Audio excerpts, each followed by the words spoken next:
что без меня никак. Бәрі маған қарап қалған, даже күйеуім маған қарап қалған. Менсіз олар ештеңе бітіре алмайды, қатыра алмайды. Балаларым менсіз тамақ жасай алмайды. Там туған туысқандарым менсіз ешқандай проблемаларын шеше алмайды. Өйткені олар қатты қиналады негізі. Оларға да ол состояние ұнамайды. Олар да одан шыққысы келеді, бірақ қалай шығу керек екенін білмейді. Әйел жылап келді, күйеуім үнемі эскортницамен изменять етеді дейді. И ол определенно бірақ қана әйел дейді, соған ғана барады дейді. Әкесі өте бай кісі екен, және де өзінің күйеу баласына сондай бір бизнес құрауға көмектескен екен, жағдайын жасап берген екен. Және де сол әйел күйеуіне үнемі соның бетіне басады екен. Міне, менің әкем болмағанда, сен деген там базарда тачка сүйреп жүретін едің, сенің ешқандай да жағдайың болмас еді, бұл ақша сенде болмас еді деген сияқты. Күйеуін унижать ете берген сайын, күйеуі ол әйелді одан да қатты унижать еткісі келген екен. То есть біз әйел ретінде сондай бір ситуацияларды өз-өзімізге шақырып алуымыз мүмкін, және де сондай жағдайлар болмас үшін балансты ұстау маңызды. Қайырлы күн оқырман, эксклюзив ерекшелікке бір қадам подкастының ең алғашқы қонағы Ниса жүйесінің авторы, осы подкасттың негізін қалаушы, дипломированный психолог, психосоматолог, коуч Айгерім Манарбек. Саламатсыз ба, Айгерім ханым? Сәлем, қош көрдік. Айгерім ханым, осы оқырмандардың ішінде сізді танымайтын жандарға кішігірім өзіңіз туралы ақпарат беріп өтсеңіз. Мен алдымен әйелмін, анамын, қызбын, және де осы балаларымды босана келе өзімнің отбасылық, финансовый проблемаларым пайда бола бастаған кезде мен өзім білім ала бастадым. Және де ең алғашқы маған өте қызық болған ол психология мен әйел денсаулығы болатын. Өйткені мен өзім сол жақтан проблема көрдім және соның шешімін іздедім. Және де әйелдер тренері болдым. 8 жыл бойы осы әйелдердің денсаулығына көңіл бөле келе, мен психологияның міндетті түрде қатар жүру керек екенін түсіндім. Және де сол мақсатта өзімді психологиялық тұрғыда дамыта бастадым және де оқи бастадым. Солай міне психосоматикаға келдім. Психосоматикаға келуімнің өзі негізі ауыр болды десем болады, себебі үлкен ұлым былтыр август айында эпилепсиямен ауырды. Және де соған мен өзімнің Инстаграм жүргізген кезде посттар саламын ғой. Ол жақта осылай балам деген ауырып бастады, осындай врачтарға қараттым деген сияқты жарияладым. Сол кезде маған психосоматологтарға бар, көрсет, өзің проработка жаса, психосоматика көмектеседі деп жазды. Және менде мен басқа біреуге жүгінгенше, мен өзім оқып алып, неге көмектеспеске деген ой болды менде. Және де өзім сол психосоматиканы оқи отырып, өзімнің травмаларымды шештім және де басқаларға да көмектесе бастадым. Өте керемет, Айгерім ханым. Айгерім ханым, осы эксклюзив ерекшелікке бір қадам өте ерекше ат қойыпсыздар. Осы коучинг сабақты ұйымдастыруға ой сізге қайдан келді? Жаңағы айтып кеткендей, әр адам ерекше негізі. Әр адамның травмасы болсын, опыты болсын, өмірлік жолы ерекше. Бірақ көбінесе адамдар обесценивать ете бастайды. Өзін обесценивать етеді, айналасын обесценивать етеді. Аллах тағаланың беріп тұрған күнделікті нығметтерін обесценивать етеді. Қарапайым суды ішудің өзі ол нығмет, дем алудың өзі ол нығмет. Және де соның бәрін түсіне келе, мынау адам өзінің де ерекшелігін түсіне бастайды. То есть қандай қабілеттерім бар менің? Мен мүмкін жақсы тыңдай алатын шығармын, мен жақсы психолог шығармын, иә? Мен жақсы совет айта алатын шығармын, мен жақсы коуч шығармын.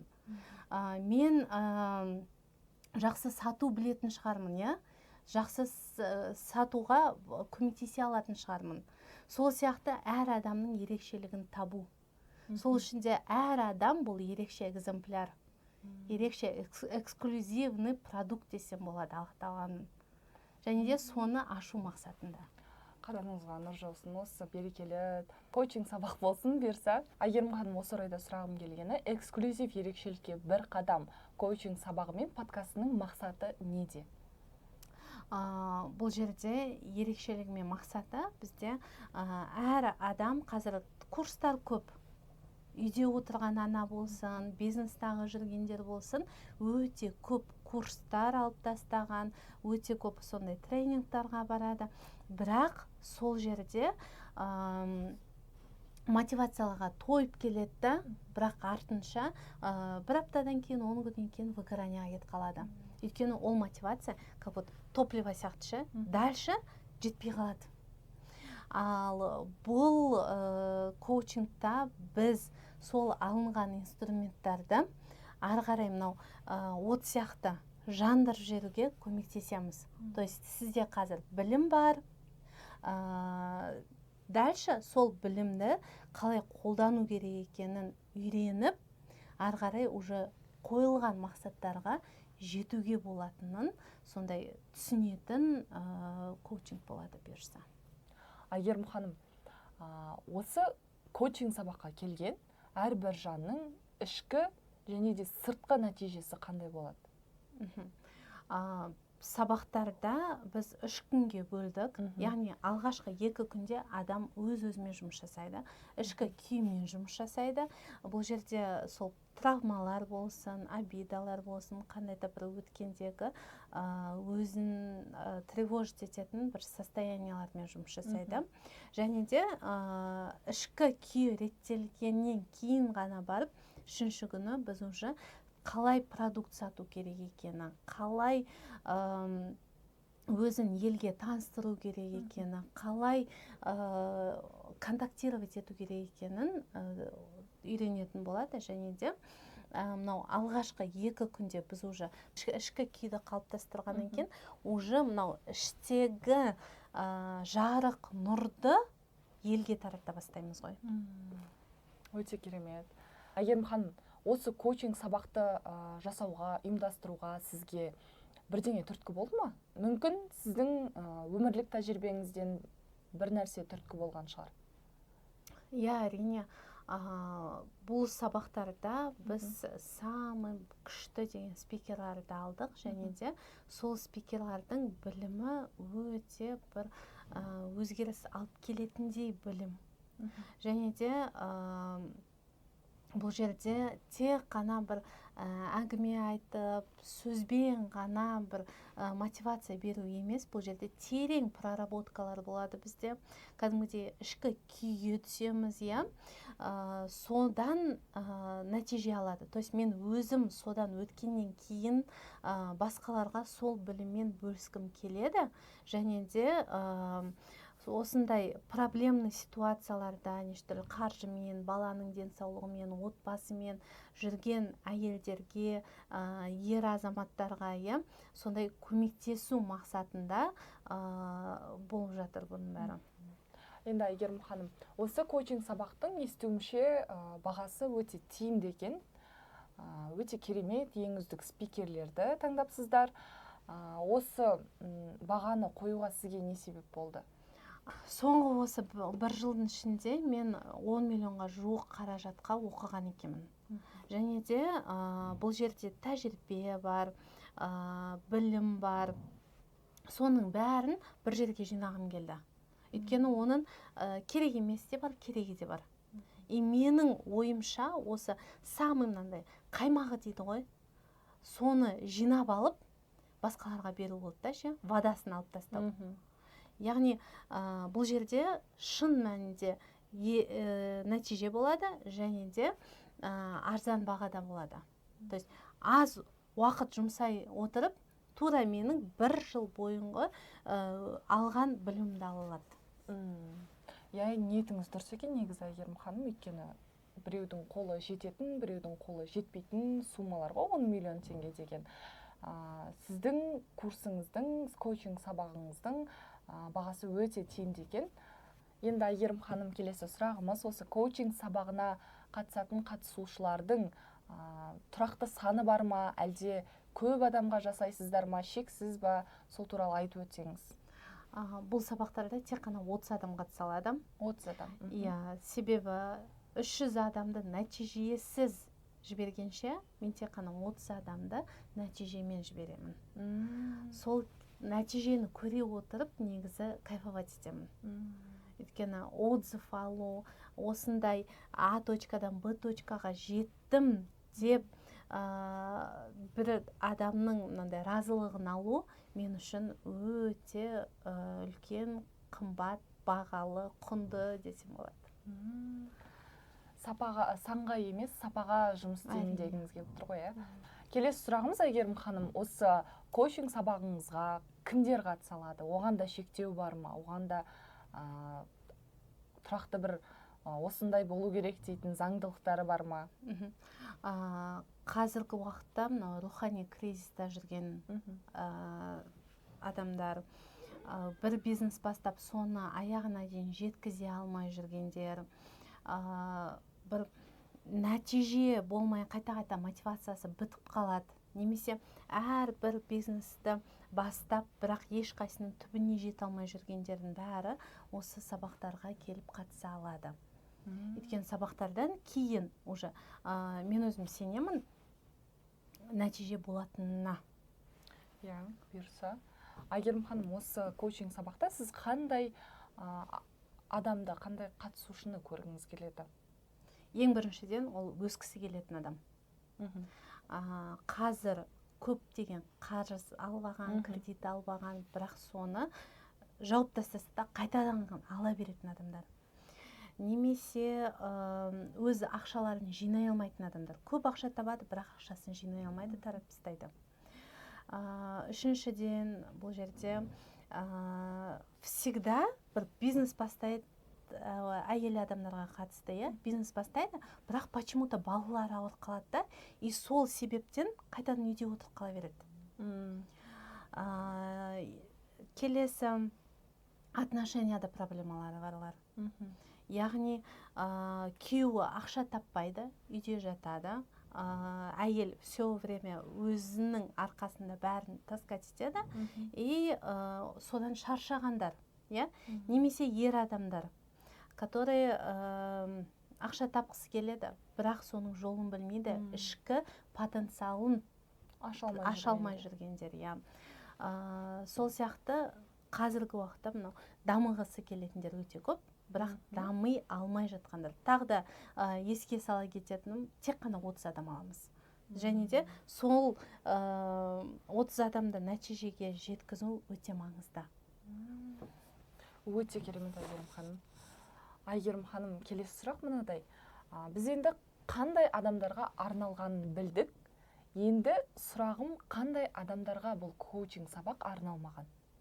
Бұл сабақтар үйде отырып үнемі жылай беретіндерге арналмаған. Алма піс, аузыма түс деп жататындарға арналмаған.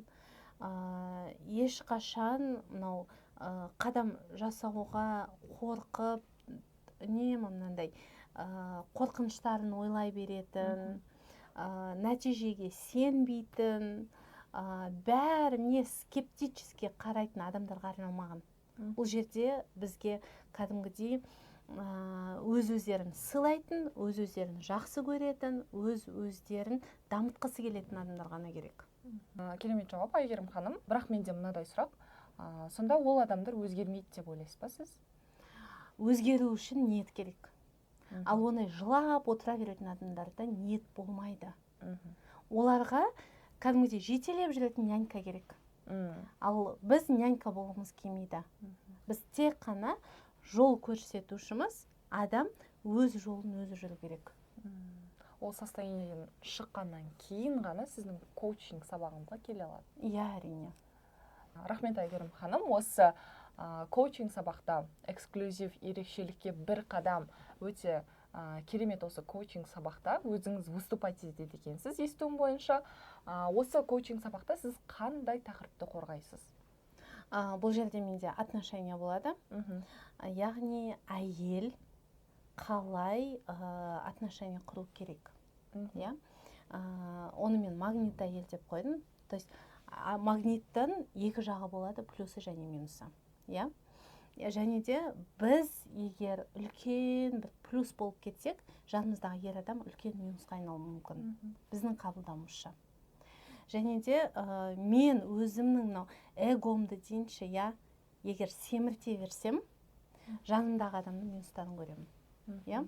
Сол жайында айтатын боламын, қалай осыны бір деңгейде, теңдікте, баланста ұстау керек жайында айтамын.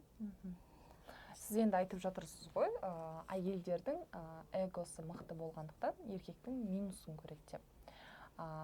Сіз ойламайсыз ба? Қоғамда қазір реально минусы бар, еркектер көп. Бірақ әйелдің минусы болмауы мүмкін. Сіз оны қалай анықтайсыз, және де сіздің ойыңызша олай болуы мүмкін бе, әлде барлығы әйелге байланысты ма?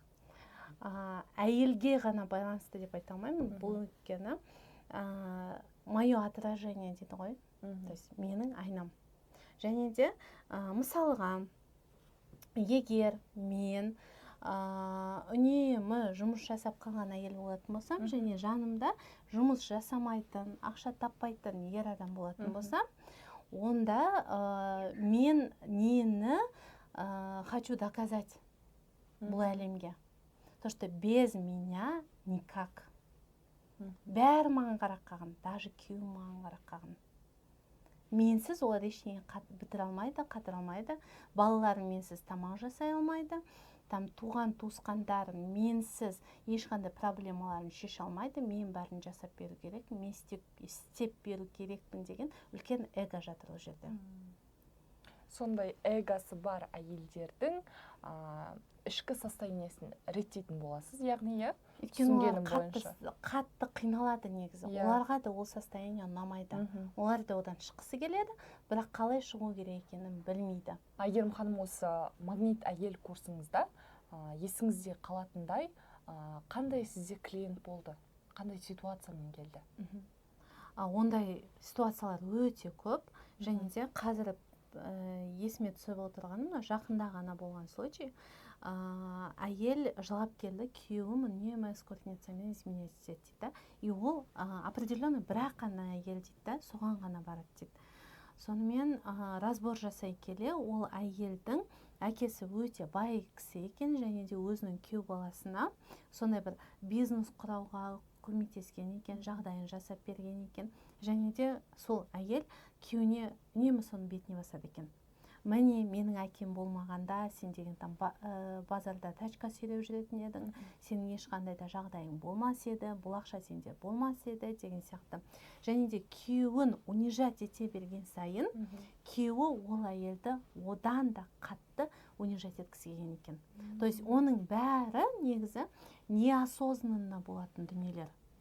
То есть біз әйел ретінде сондай бір ситуацияларды өз-өзімізге шақырып алуымыз мүмкін. Және де сондай жағдайлар болмас үшін балансты ұстау маңызды.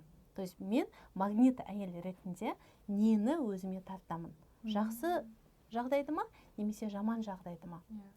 Себебі жүрек бізде магнит, ал миымыз ол энергия. То есть миымызда нені ойлайды, сондай энергияны жүрекке магнит арқылы тартады. Рахмет, Айгерім ханым. Енді келесі сұрақ менде мынадай болып тұр. Айгерім ханым, сіз осы эксклюзив ерекшелікке бір қадам атты коучинг сабағыңызда, бұл сабақ сізге жұмыс ретінде ма, әлде бұл сіздің миссияңыз ба? Тәжірибеме сүйене отырып, бұл менің миссиям деп ойлаймын.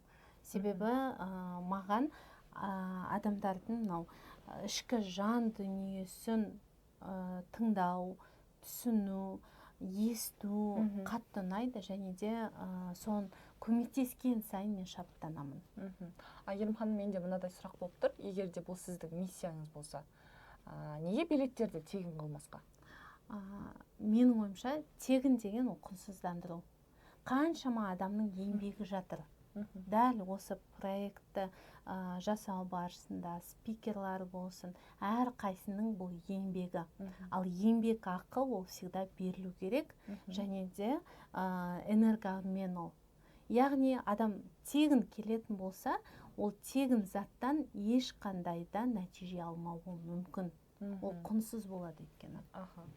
Ал егер де сізде мынадай клиент болса, қатысушы билетті алғысы келіп тұр, бірақ ол толық сумманы төлей алмайды, жарты ақшасын төлейді. Осындай ситуацияда сіз қалай реагировать ететін едіңіз? Коучингта ешқандай да жеңілдік жоқ. Себебі келген адамдар бәрі бір деңгейде болу керек. Және де бұл жерде біреудің көңіліне кіру, біреудің ситуациясына кіру, бұл спасательдің рөлі. То есть біз бұл жерде ешкімді құтқармаймыз, тек қана осознанный адамдарды аламыз, которые өздері дамығысы келетін. Рахмет, Әйгерім ханым. Қорытындылай келе, мен сізге осы соңғы бір сұрақты қойғым келіп тұр. Адам алғашқы қадамды жасау үшін қандай қасиеті болу керек, не жасау керек? Ең біріншіден ол қандай деңгейде тұр, соны түсіну керек. То есть қазіргі менің өмірім мені қанағаттандырады ма? Қазіргі менің тауып жатқан ақшам, қазіргі менің отношениям, қазіргі менің балаларымның денсаулығы, қазіргі менің жалпы сүріп жатқан өмірім мені қанағаттандырады ма? Осы сұраққа жауап бере келе, көбісі шүкір деу мүмкін, бірақ іштей бір өздерін бірдеңе бір жетіспей жатқандай сезіну мүмкін. Дәл сол адамдар өсуге уже талпыну керек. Дайын деген сөз. Және де сондай бір айналасын зерттеген адамдар уже тек қана ортамен өсе алады. Қазіргі ол орта уже өсуді бермейді, және де бұл коучингта 30 адам болғаннан кейін орта табу және бірге өсу өте оңай. Сізге көптен көп рахмет, Әйгерім ханым. Осы жаңа бастамаңызға бұйырса гүл бітсін, және де осындай подкастқа келіп, ішіңізді ақтарып, шынайы жауаптарыңызға шынайы жауап бергеніңізге өте көп рахмет. Және де біздің осындай локацияны ұйымдастырып берген Арғымақ демалыс кешеніне көптен көп рахмет.